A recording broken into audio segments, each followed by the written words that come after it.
माल कहे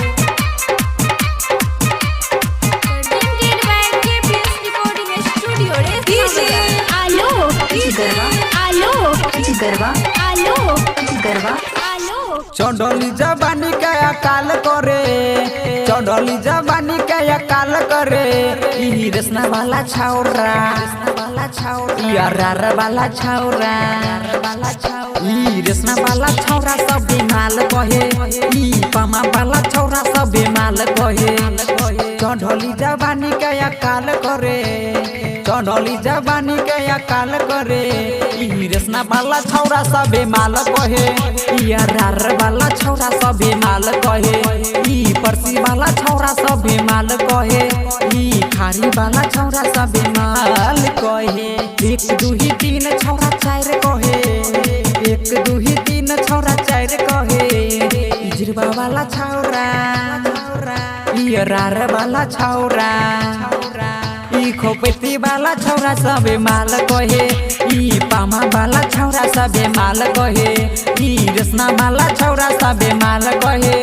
ई अरार वाला छौरा सब माल कहे ई रेसना वाला छौरा सब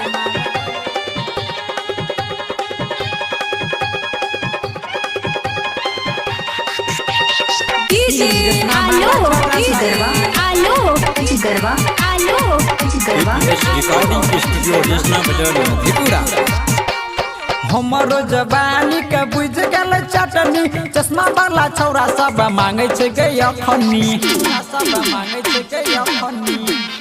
हमारो जवानी के बुझ गल चटनी चश्मा वाला छौरा सब मारे छे के कनाखी चोली वाला चीज के अनार कहे चोली वाला चीज के अनार कहे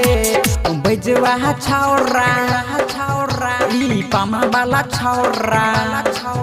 ई रेसना वाला छौरा सब माल कहे ई परसी वाला छौरा सब माल कहे ई टोपी वाला छौरा सब माल कहे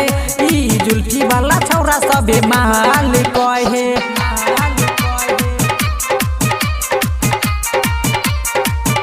वाला छौरा सब माल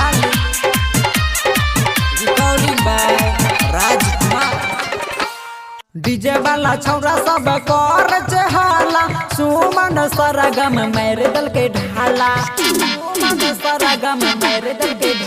डीजे संजीत बा कर छले हाला सुमन एचडी मेरे दल के ढाला सरबन राज कहे हेने आगे